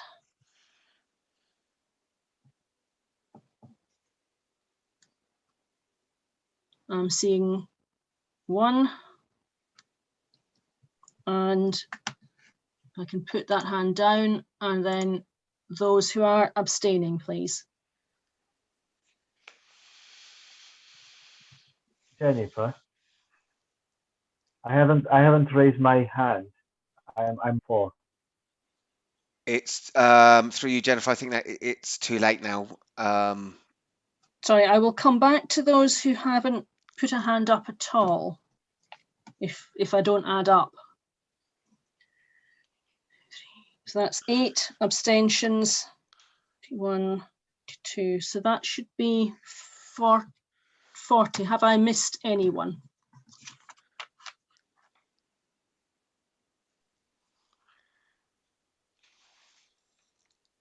I'm not hearing anyone. That's the 40 councillors. Yep. For Tiago, I haven't put my hand, and I vote for. You vote for, right? Oh, okay. Okay, so that's 32 for, 1 against, 8 abstentions. Comes back to our 41. Thank you very much.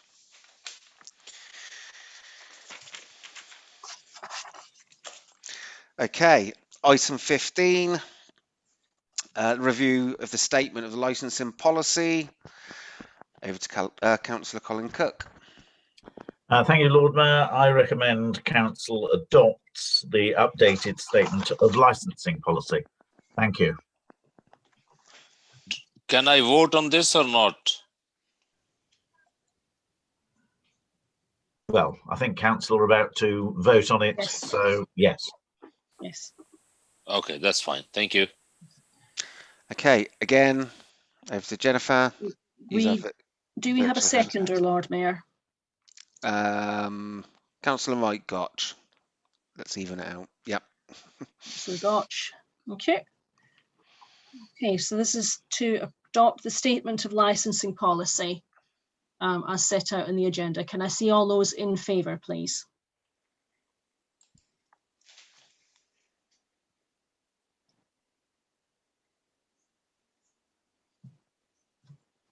Okay, I'll just...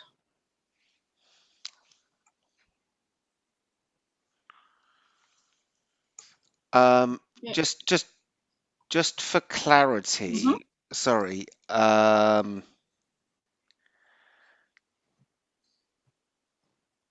Okay. I'm just going to ask Susan just to jump in here now, just making sure we do everything right. Just reference Sarge. I'm sure it is okay for him to vote, but just explain why. Over to you, please, Susan. Yes, I think Councillor Malik's question, Lord Mayor, was referring to disclosable pecuniary interests, but this particular vote is about a policy matter rather than something that would affect his finances as a result of his employment. So I don't think he has a disclosable pecuniary interest in this matter, and he's perfectly able to vote. Thank you very much. And on that, that is everyone that I can see is in support of that. Again, that's 41, yes? It's 40, I think we've lost one. Oh, have we? Okay. Okay, we're nearly there.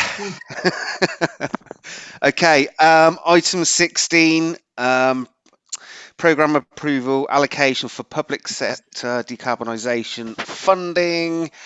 And the floor is yours, Councillor Tom Hayes.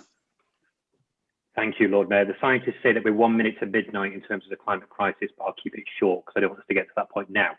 I just wanted to propose that you support this. The council is responsible for 1% of the city's emissions, but we need to play our part. And we've set our ambition to be a zero carbon council by 2030. In order to achieve that, we obviously need to decarbonise our estate and our operations. And partly because we have set such a big ambition, we've been able to leverage funding into the city to meet it. So I'm really thrilled that we've got up to £11 million to fund our decarbonisation efforts. What we're asking here is for the council to support officers going away, spending some of that money and working up the very detailed and technical proposals which will allow for the implementation of this fund. And I'll leave it there, except just to say that it was a real treat to go to the Zero Carbon Oxford Summit, a really inclusive forum involving all the leaders, the majors, employers and partners, and to be able to say to them that we had secured this funding and we were setting the vision of becoming a zero carbon council by 2030. And we'd almost been able to plug a third of the funding gap in 2021, 9 years out from that particular target date. So it's very pleasing. Over to you, Lord Mayor. Thank you very much, Councillor Hayes. Do we have a seconder, please? Councillor John Tanner, thank you very much. I see no other hands up, but from my understanding, and I presume that Andrew and Craig wanted to say something. Okay, quickly, Councillor Andrew Gant, over to you, please. Thanks, Lord Mayor. I will be quick. Yes, of course, I'll be voting for this. Very welcome. And I'd very much like to congratulate officers on the work that's gone into this, particularly, of course, the excellent Joe Colwell and Tim Sadler. 100% government funding for things we all want to do is fantastic.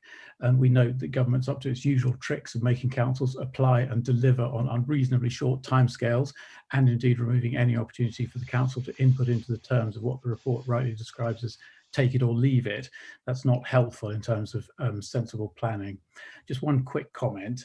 In his remarks to yesterday's Oxford Mail about opposition amendments, Councillor Turner referred to what he called mystery millions from solar energy schemes. So it's nice to see this report proposing doing exactly that, delivering, quote, value for money for the council and the public purse. Finally, if I may, just worth noting that the risk register at Appendix 1 on page 449 contains a number of risks which are judged red in the pre-mitigation column, all of which are reduced to amber by the proposed mitigations, except one, PSD 9 on page 450, which identifies a risk that Brexit will disrupt supply chains of specialist equipment. So we have it there in black and white and red, the damage to our economy and our environment as a direct result of the sort of barriers we were promised would not exist. Yet more evidence of the mendacious ideological folly of the Tory Brexit right, and I'm sorry to say, of the woeful lack of leadership and principle from the Labour Party in not opposing Brexit more vigorously. Do you want me to come back on that, Lord Mayor, very briefly? Yes, please. 3 quick points. The Lib Dems put Cameron in power, so I'll just start off with that. The second thing to say is that you're right to say there's a threat around Brexit and supply chains. It's why in the Climate Emergency Scrutiny Review Group, there was a real call for development of local supply chains, and it's something that the council, working with Oxlep and other partners, seeks to achieve. And then finally, when there was a reference to mystery millions, Councillor Turner can add his thoughts if he wishes, but I think he was referring to a lack of understanding about where those millions were going to come from, whereas we know where they're coming from here. And also, whereas here there is a definite set of proposals that we want to work with in greater detail. For the Lib Dem amendments, there wasn't any detail whatsoever. So I'll just leave it at that. Thank you. Thank you, Councillor Tom Hayes. Okay, we're now going to move to approve the capital budget. No, we're not. That's the next one. Sorry. to resolve to allocate a capital budget of 10,000. Have you? Yeah, there's several people, I think. Oh, my apologies. I didn't scroll back up again. Councillor Turner has as well. Yeah. Yeah. Okay, Craig, jump in. Sorry, it's getting late. I'm really sorry, but no, I totally welcome this. It's great news to have attracted this amount of funding in the sort of year one, as it were, of the sort of 2030 net zero carbon plan. I was just going to question Councillor Hayes' maths, but in a positive way. Obviously, we've got a 2 million a year plus funding gap over sort of 9 or 10 years, and we're getting a 10 million grant. So I thought maybe it would have plugged more than a third of the gap. So you mentioned a third, it says a third in the report. Maybe we should be a bit more optimistic. And another thing, which was a question which I have asked officers, and I was told that they don't know, really, because it's a bit of into the unknown. But Salix finance is normally only not allowed for renewables because it needs a 10-year payback, and solar won't pay back within 10 years. It's more likely sort of 15 to 20 years. So I don't know whether there's some sort of exemption on Salix money for our use of solar, or whether they've changed the rules. It used to be a 5-year payback, now it's 10 years. But really good news if we can use Salix for solar. It's just another source, different source of borrowing. So the question there, has it been confirmed that we can actually use Salix for solar? Because that would be a first. Thank you, Councillor Simmons. Councillor Turner. Thanks, Phil. I wasn't intending to come on this, but since I was named, for the avoidance of doubt, I'm obviously a tremendous fan of solar energy. Every morning I can look out at solar panels fitted on my neighbours' properties by our council. The great frustration I had, and the reason for the reference for missing millions, is that really, as our finance officer puts it, no projects have been separately identified, and it's therefore difficult to substantiate the financial viability of such schemes. What our head of finance finds difficult to substantiate, I find a mystery. Thank you, Councillor Turner. Tom, you was halfway through, sort of, or more or less finishing your summing up before I forgot the two other speakers. Are you happy to leave it at that and move to the vote? Or is there anything you want to add? You're happy with that? Okay, Jennifer, we're in your hands again. Remember, we're going to be using our virtual hands to vote for. So over to you, please, Jennifer. Yes, this is voting for the recommendation in the report for council.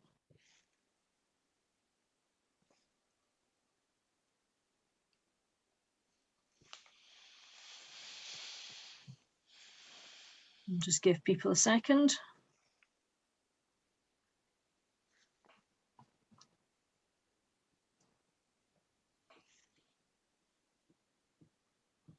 So I've got 37 out of the 39 councillors. Councillor Wade, how do you vote? I'm going to abstain on this one. Abstain. And Councillor Gotch?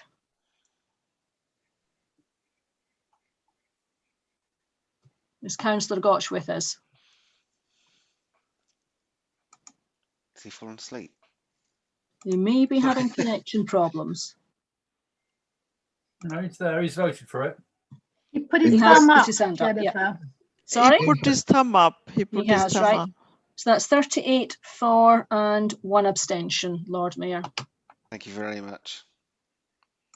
And that's everyone. Okay, item 17. There's just one thing I'm going to ask you before we get to item 17. I know it's been a long night, but we can still put a smile on our faces.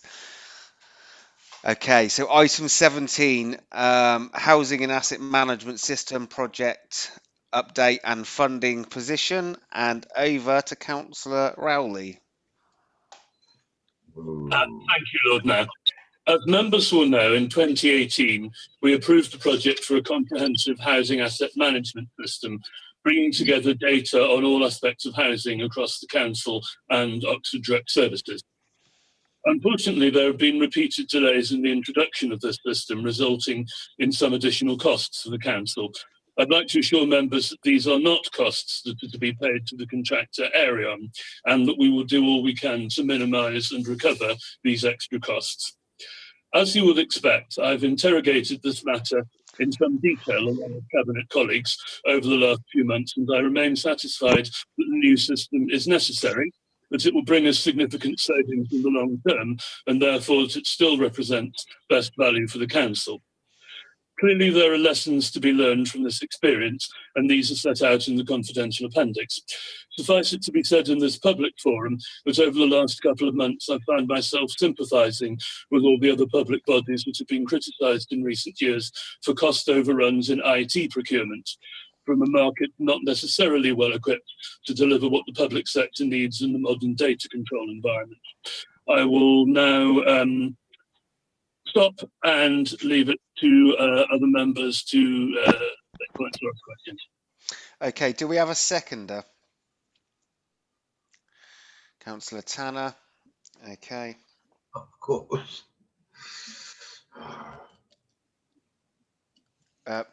Councillor Mike Gotch, can I just ask you to put your microphone on mute, please?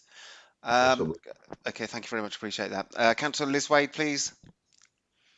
I have a question, Lord Mayor. It's about paragraph 16 of this report. The concern is about ODS, and it's a huge concern, although it's buried away at the back of the report. If one's looking at high risk, one is looking at ODS in a situation where it can't necessarily make the efficiency and the management savings that it's hoping to make. And I was thinking that what we need here is a report coming to the next meeting of the full council about ODS's financial situation. I throw that out. I hope that other members here will support that, because it is such a big concern now. Thank you. Thank you very much, Liz. Councillor Craig Simmons. Thank you, Lord Mayor.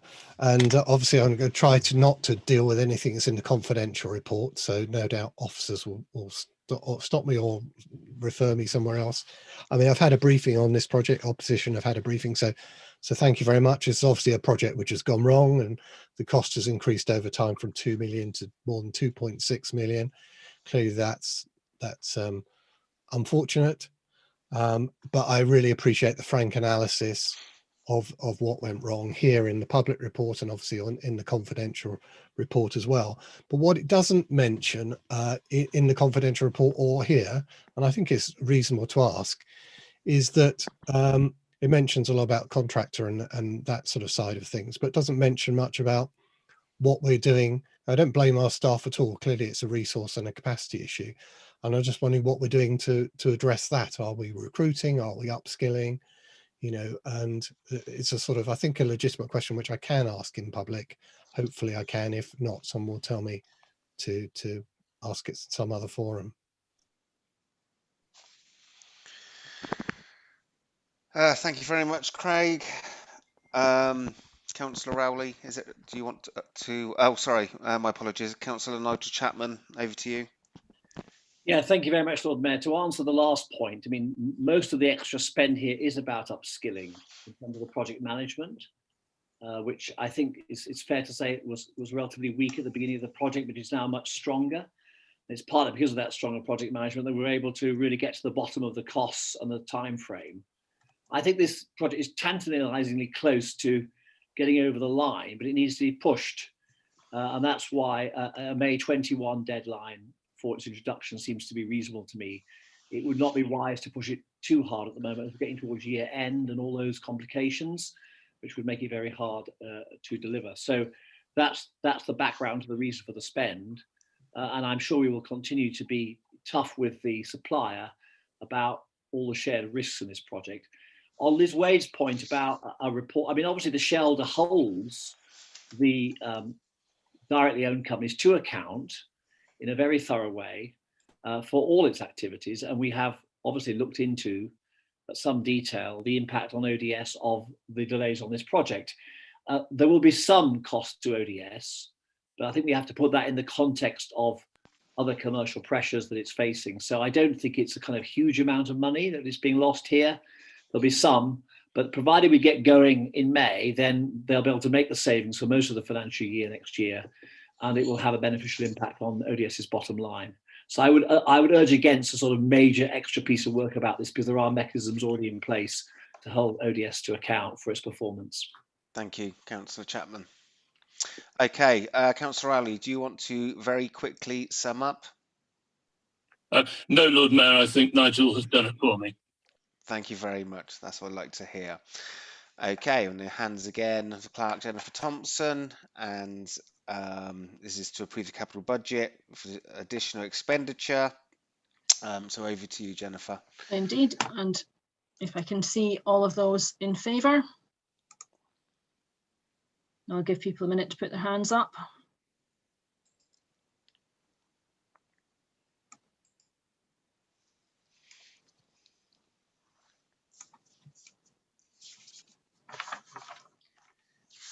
Currently, I'm seeing 30 hands in support. And if I put those hands down and just check, is anyone voting against? All those against? I see none, and abstentions.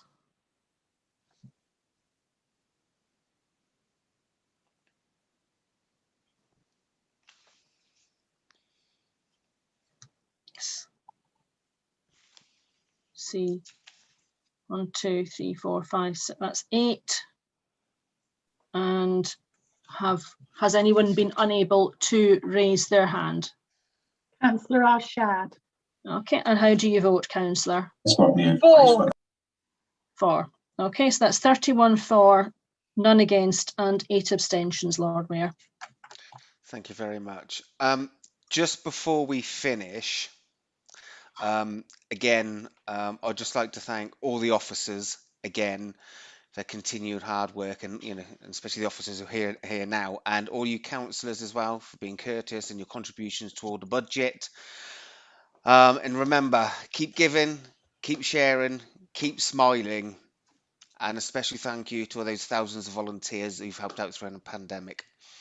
Okay, that's it. I now officially close the meeting. Thank you, Lord Mayor. Thank you. Thank Lord you, Mayor. Lord Mayor. Lord Mayor. Everyone.